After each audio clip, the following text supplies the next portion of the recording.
तू जहाँ रहबे रहे न पाइबे। अच्छा जहाँ रहबे रहे न पाइबे। के छौरी मोबाइल दिली औगे डाले लाओ में सिम दिली औगे। के छौरी मोबाइल दिली औगे डाले लाओ में सिम दिली औगे। तू जहाँ रहबे रहे न पाइबे। के जहाँ रहबे रहे न पाइबे। के छौरी मोबाइल दिली औगे डाले लाओ में छौरी मोबाइल दिलियोगे डाले लाओ में सिम दिलियोगे। साथ में रिचार्ज करबोगे साथ में चार्जर देबोगे। साथ में रिचार्ज करबोगे साथ में चार्जर देबोगे।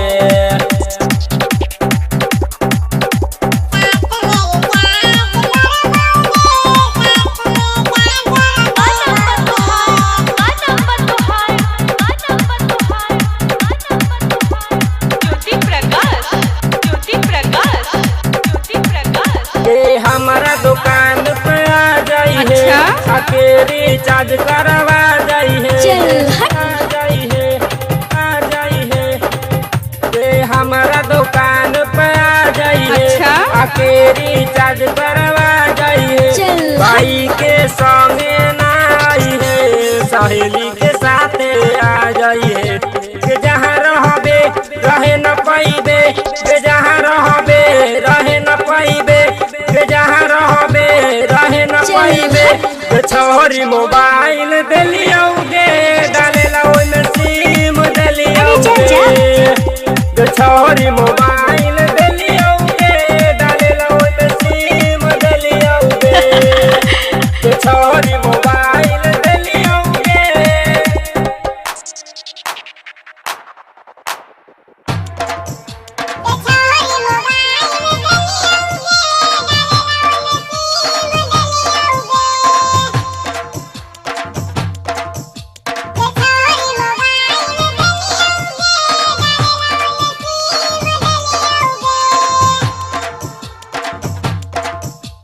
म्यूजिक बाई अंशु फिल्म से रिकॉर्डिंग स्टूडियो गौतम मार्केट धर्मशाला चौक भासर।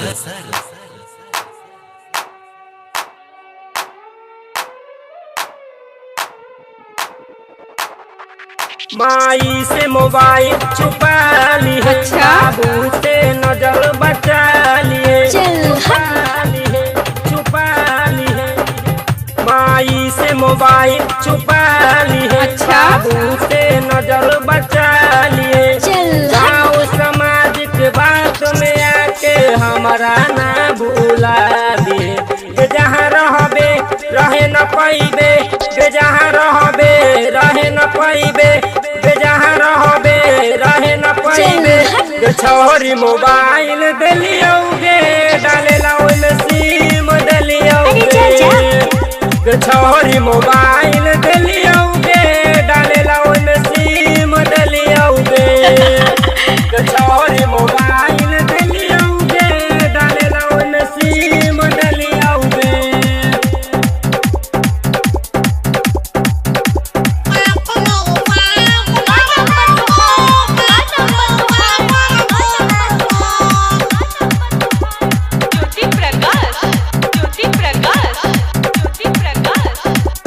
लालू से काहे सटल बारे। अच्छा से काहे अटल बारे। सटल बारे सटल बारे।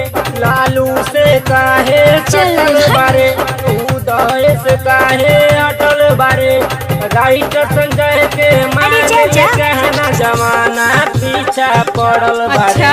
के जहाँ रहबे रहे न पाइबे। के जहाँ रहबे रहे न पाइबे।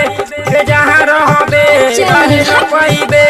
छौरी मोबाइल दिलियोगे डाले लाओ में सिम दिलियोगे। छौरी मोबाइल